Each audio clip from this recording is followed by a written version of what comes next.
a deeper look into group economics, black folks, and the I got the hookup / give me the hookup mentality. I've got questions. 855-878-4652. What does the statement I got the hookup mean from culture to culture? In other words, to some Jewish folk talking to other Jewish folk, what does I got the hookup mean to them, right? When they speak to each other versus what it means when brothers speak to each other. 855-878-4652. Is the black man and woman a culturally and financially coerced people? 855-878-4652. You guys got to get to your phone lines right now. How do other cultures hook each other up in opposition to the way black folk hook each other up? My mama said you got to bring your own papers. What kind of target, listen to this, what kind of target would effective group economics / financial independence put on the backs of the black community if we were so organized? What kind of target would be on our back once we got organized to that degree? And I mean to a Black Wall Street degree. Would we effectively become a weapon of mass white financial destruction? 855-878-4652. How has the give me the hookup or I got the hookup mentality negatively affected the black community, if it has at all? 855-878-4652. Now that you understand the framework of today's topic, how does, and this is to the entire panel, can we have group economics as a race at the same time as the crabs in the barrel mentality? Which is stronger? Which has a stronger influence on the black race in America today? And why are we so financially impoverished? Bobby?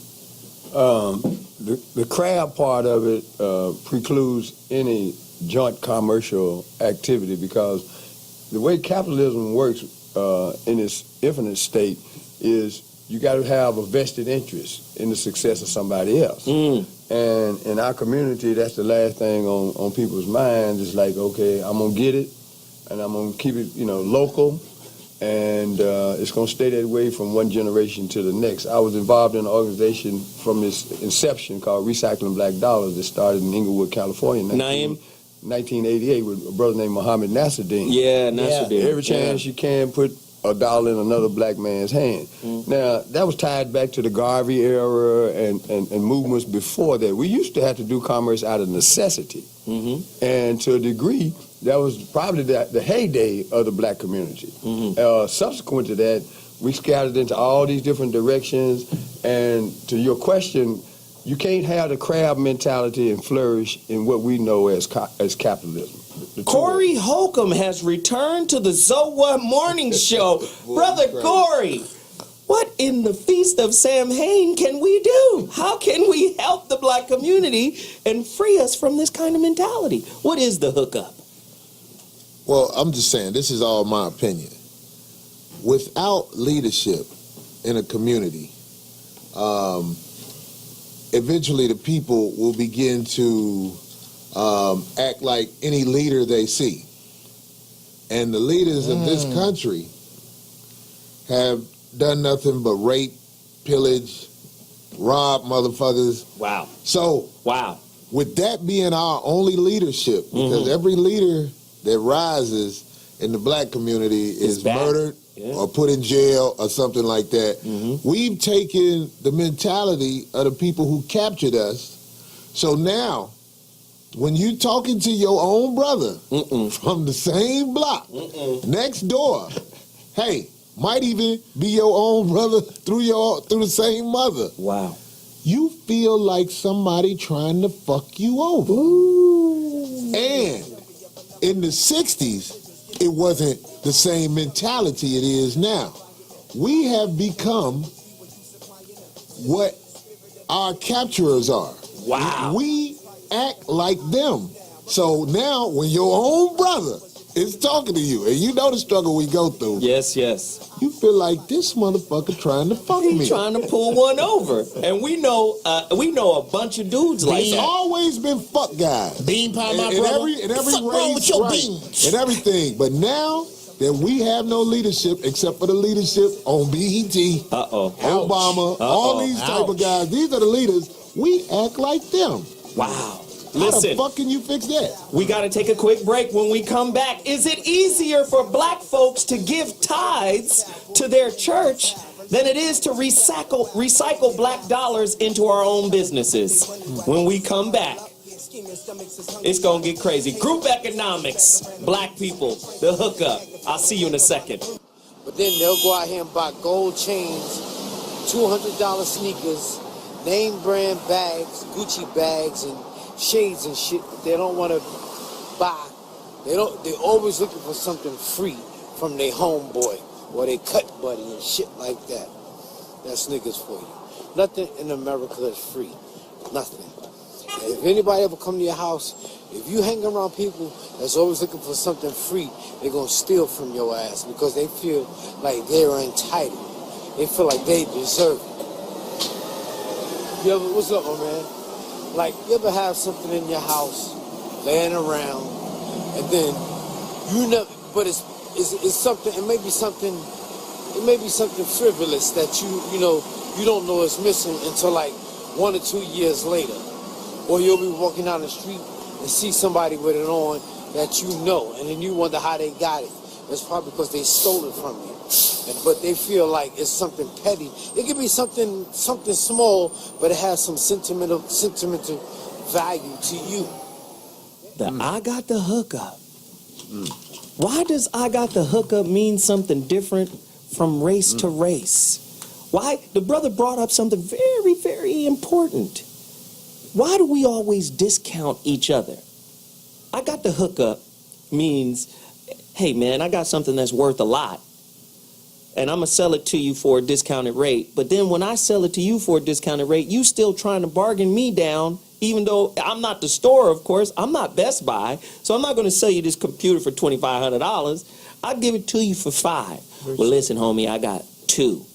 I got 2, and it's always the hustle. Talk to me. It's because in the eyes of other black people, your source is always compromised. Your source, however you got this, could not be someplace authentic, could not be someplace that's a standard. Your source is compromised, whereas his source, this is that real shit. White I'll go authority. ahead and pay for that. Yeah. The white man's ice is always colder. Wow. Now, I will say in some cases it gets to you before it melts, so that is true, because black people have problems with time. Bring some water to you. Yeah, bring you some cold water, yes. Just freeze it. But, yes, our source is always considered compromised to one another. That's why I say the 5% can. Right. The 5%. There, 5% of black people get down the right way. You just find those people and you fuck with them and pray for the other 95. Doc, talk to me about how Jews hook each other up. And what template are you guys using that maybe we could learn from? Just tell us what you can. Yes, because we know you will be called into a meeting later on this evening if you drop too many jewels. I saw the show. I'm just fucking. Go ahead. I think what Jews have over blacks Here we go. is that we still worry about survival. What brings a group together is if you're worried about life and death. I mean, in the Jewish community, there's a feeling that there's going to be a war between Israel and Iran around the corner. And so when you're there having this common enemy that could wipe you out, it pulls you together. And then what happens is if you get breathing space and you get a little successful, then your greed overtakes you, and then you stop thinking about the group. You actually start screwing the group, a la Bernie Madoff and all that stuff. And so I think what's happened is at any given moment, a lot of the Jews, not the wealthy ones who have insulated themselves with the mega personnel and mega jets and everything like that, but just, they're still hardworking ones. They're not just thieves. What happens is there's the survival mentality. Any given moment, we could be wiped off the earth. Corey disagrees. Something else I got to say, and then I want you all to weigh in. Because you were talking about leadership. And it's interesting. I coach a lot of people how to be better leaders, and I'm now coaching a couple black business owners. And one of their challenges, I took one aside and I said, you're becoming too much like Obama. Go deeper. And he said, what? I said, I can tell that inside you, and probably inside Obama, lives the angry black man that would scare everyone. And what you're doing is you're putting a lid on it, and you are neutralizing your power. Wow. What happens is you get frustrated, and you do this bifurcate. So you have that anger inside, but you cannot show it, because then if you got painted with the brush of angry black person, you will scare all the white people. And you got to find some avenue to express your power. And I don't know what that voice is, but let's work on it. So because if every time you're feeling it, you put a lid on it because you don't want to cross over into the scary mode, scary to the whitey mode. But you know what? What's happening? You get neutralized. But Doc, I think Jeff, Corey, and Bobby disagree. Jeff, Corey, and Corey, speak to it, and then Jeff and Bobby. The struggle that has gone on with Jewish people versus the struggle that has gone on with black people, it all boils down to skin color. You are able to fit into this society because of your skin color. I understand what has happened to Jewish people, and I understand what has happened to black people. And it's a lot more than the amount of people that were. I heard of. I didn't even know about this until I was grown, because I grew up in the hood. I knew nothing but what black people went through. But then I found out by my wife, her mother being a Jewish woman, I started finding out what happened with that Hitler thing and everything. But see, this is still happening to us. It has never stopped. It's happening right now. Somewhere, somebody who doesn't have money is being arrested simply because they don't got money. And in the Jewish community, you guys don't have that type of issue going on, because you can walk down the street without being targeted by the government. Yeah, social economic targeting. Right, so it's like we can't compare each other. That's apples and bowling balls. You know what I mean? Yeah. We just can't do it. And I agree with what he said about the brothers having that suppressed anger. Obama, he has to be angry because, see, Obama can't fake it. Obama knows what's really happening.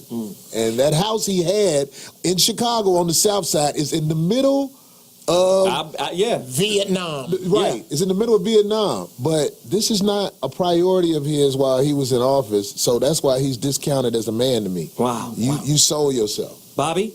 Well, one thing that the doc said that sets us apart is the sense of urgency and a shared history. The urgency that I see from the Jewish community is like the Holocaust happened yesterday. Yeah. All right. Whereas slavery, in the mentality of most black people, they can't even connect to the damage, the destruction, or any of that. But you know what's amazing about that is the Jewish people were allowed to hold on to their Jewish game rules. When we come to America, everything that was ours was stripped from us. You don't get to chant Yoruba chants no more. You're lost. You're a Christian. And then you got black Christians today who know that you were raped of your social game rules and will fight you if you try to return it. A black Christian, what is that? Like, I don't even get it. Well, there's three things you can't be. I say this all the time. Well, black Christians predate the Europeanized view of Christianity. Okay, because I'm not talking about that one. I'm talking about the one with my grandmama. Wait. Let me finish. When you go back and you go into ancient African history, the Coptic Church is older than the Catholic Church, and Coptic is Ethiopia, and this is how far back they go.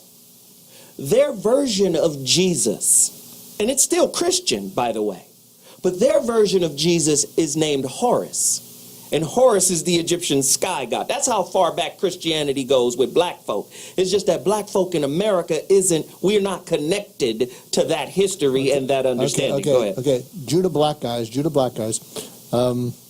one of the things that Jews feel is that it ain't no, and especially in the Middle East, at any given moment, and especially there's a fear of Americans not protecting us. At any given moment, the world would like to just swallow us up and destroy us and spit us out. So there is this real fear that at any given moment the world would like to just put its thumb on us and get rid of us. And so that's a different mentality than the black. I'm going to go out on a limb. Because I think the black mentality in America, and this is where I'm going to take a chance, is it's not so much that we want to destroy you, we want to keep ignoring you. Okay.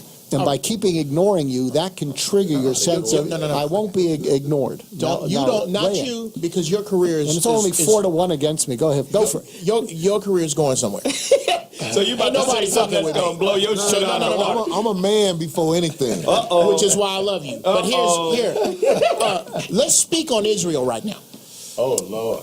The very Israel you are discussing, I saw YouTube footage of refugees from Egypt who were running, who, in the language that the Israelis use, were called niggas and told to go back or we would kill you.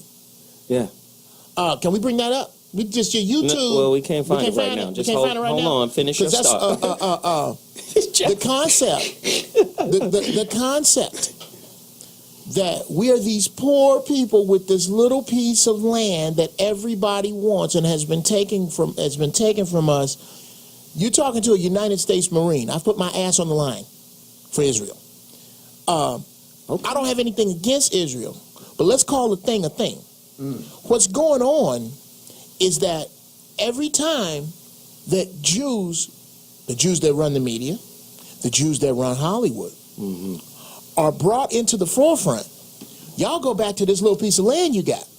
But you don't talk about those houses that you have over off of Highland, or MGM, or the media that you control, and I don't have a problem with it.